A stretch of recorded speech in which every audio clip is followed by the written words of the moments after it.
नमस्कार। 11 महाकाव्य रामायण स्थल जिन्हें आप वास्तव में वास्तविक जीवन में देख सकते हैं। संख्या 1 अयोध्या। तब अयोध्या वह जगह है जहाँ भगवान राम का जन्म हुआ था और जहाँ राजा दशरथ ने अपनी सबसे छोटी पत्नी कैकेयी को उसकी इच्छा देने और राम को जंगल में निर्वासित करने के बाद वनवास में उनकी 14 साल की यात्रा शुरू हुई थी। अब उत्तर प्रदेश के फैजाबाद शहर से सटे अयोध्या में अब हर साल रामनवमी के त्योहार के दौरान हजारों श्रद्धालु आते हैं। मंदिरों की अधिकता, यदि आप इस पवित्र भूमि का दौरा कर रहे हैं तो आध्यात्मिक उत्थान का अनुभव करना सुनिश्चित करें। 2 जनकपुर।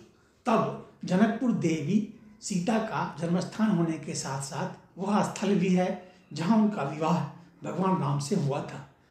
कि वह दंती है कि जनकपुर के राजा ने विनाशकारी सूखे से छुटकारा पाने के लिए यहाँ भूमि की जुताई की थी और जुताई के दौरान उन्हें एक मिट्टी के बर्तन पर ठोकर लगी जिसमें से सीता निकली। इसके बाद इस स्थान को सीतामढ़ी के नाम से भी जाना जाता है।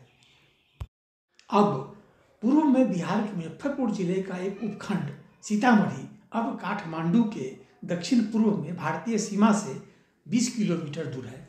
विवाह पंचमी, सीता और राम के विवाह दिवस और भगवान राम के जन्मदिन रामनवमी के समय हजारों तीर्थयात्री सीता को श्रद्धांजलि देने के लिए जनकपुर आते हैं। 3 प्रयाग।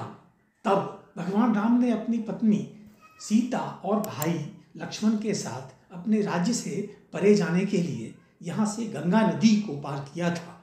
तीनों ने आगे की यात्रा से पहले यहाँ भारद्वाज ऋषि के आश्रम में कुछ समय बिताया।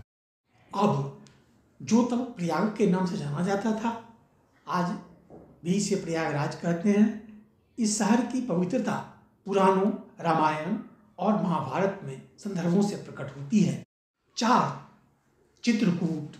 तब यह भरत मिलाप का स्थल था। जब भरत ने भगवान राम को दशरथ के निधन के बारे में सूचित किया और उन्हें अयोध्या लौटने और अपने सही सिंहासन का दावा करने के लिए राजी किया, लेकिन जब भगवान राम ने मना कर दिया तो भरत उनकी चप्पलें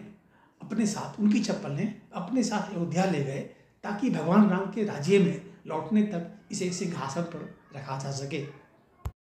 अब वर्तमान में यह शहर वर्तमान मध्य प्रदेश और उत्तर प्रदेश के बीच हिंदू ग्रंथों में उल्लिखित कई हिंदू मंदिरों और स्थलों के लिए एक प्रसिद्ध स्थान के रूप में स्थित है।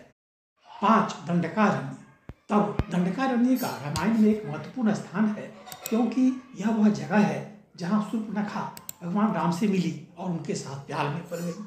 जब उसने उसे ठुकरा दिया तो शूर्पणखा ने अपने भाइयों खार और दूषण से राम पर हमला कराया, जिसने बाद की लड़ाई में उन्हें मार डाला। यह हिंदू पौराणिक कथाओं के अनुसार एक महत्वपूर्ण स्थान है क्योंकि इसे एक ऐसी जगह माना जाता है जहाँ कोई अपने बुरे कर्मों के लिए तपस्या करता है। अब दंडकारण्य क्षेत्र का एक विशाल हिस्सा है जिसमें छत्तीसगढ़, उड़ीसा और आंध्र प्रदेश राज्यों के कुछ हिस्से शामिल हैं। आप आध्यात्मिक प्रवास के लिए वहाँ जा सकते हैं या आसपास के दूध सागर, झरने और सुला वाइन यार्ड की यात्रा कर सकते हैं। 6 पंचवटी। तब पंचवटी दंडकारण्य के जंगल में वह स्थान था जहाँ राम ने अपनी पत्नी सीता और भाई लक्ष्मण के साथ जंगल में निर्वासन की अवधि के दौरान अपना घर बनाया था। इस जगह को तपोवन कहा जाता है जहाँ राम के भाई लक्ष्मण ने रावण की बहन शूर्पणखा की नाक काट दी थी जब उसने सीता को मारने का प्रयास किया था। यही वह स्थान भी है जहाँ रावण ने सीता को लुभाने के लिए हिरण के वेश में मारीचा को भेजा था और बाद में उसका अपहरण कर लिया था।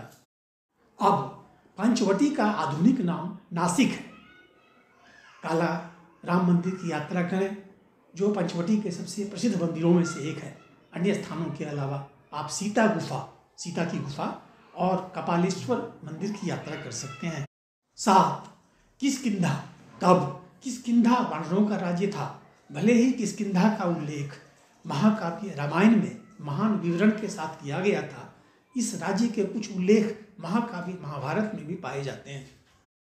अब वाराण साम्राज्य की पहचान आज कर्नाटक में हम्पी के पास तुंगभद्रा नदी के आसपास के क्षेत्रों के रूप में की जाती है। आज हम्पी एक प्रसिद्ध यूनेस्को विश्व धरोहर स्थल है। इसकी सबसे मनोरम विशेषताओं में से एक इसके खंडहर है, जो ज्वालामुखीय गतिविधि और मिट्टी के कटाव के वर्षों का परिणाम है। 8 ऋषिमुख पर्वत। तब हनुमान भगवान राम और लक्ष्मण से मिले जब वे देवी सीता की खोज कर रहे थे, जिन्हें रावण ने अपहरण कर लिया था। उनकी खोज उन्हें पर्वत ऋषिमुख के आसपास के क्षेत्र में ले आई, जहां सुग्रीव और हनुमान वाली से छिपे हुए थे।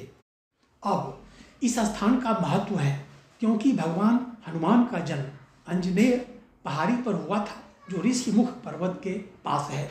समुद्र तल से 4264 फीट की ऊंचाई पर स्थित यह पैदल यात्रियों और भक्तों के लिए समान रूप से एक खुशी है। 9 रामेश्वरम। तब यह वह स्थल है जहां से वानर सेना ने रावण की लंका तक पहुंचने के लिए राम सेतु का निर्माण शुरू किया था। इसके अलावा सीता ने यहाँ लंका से लौटने पर एक शिवलिंग का निर्माण किया था। अब रामेश्वरम आज देश का एक प्रमुख तीर्थ स्थल है। मंदिरों के अलावा एक प्रमुख आकर्षण फ्लोटिंग स्टोन ब्रिज है, जिसे वानर सेना द्वारा बनाया गया था। रामेश्वरम से भारत और श्रीलंका के बीच इस पुल को देखा जा सकता है। 10 अशोक वाटिका। तब अशोक वाटिका राक्षस राजा रावण के राज्य लंका में एक उद्यान था। यह वह स्थान था जहाँ सीता को उनके अपहरण के बाद बंदी बनाकर रखा गया था। यह अनुमान जाता है कि उन्होंने रावण के महल में रहने से इनकार कर दिया और अशोक के पेड़ के नीचे रहना पसंद किया, इसलिए इसका नाम अशोक वाटिका पड़ा। अब माना जाता है कि इसका वर्तमान स्थान श्रीलंका के रिसॉर्ट शहर नुवारा एलिया के करीब हबगाला बॉटनिकल गार्डन है। 11 तलाई मन्नार। भगवान राम लंका पहुंचते हैं।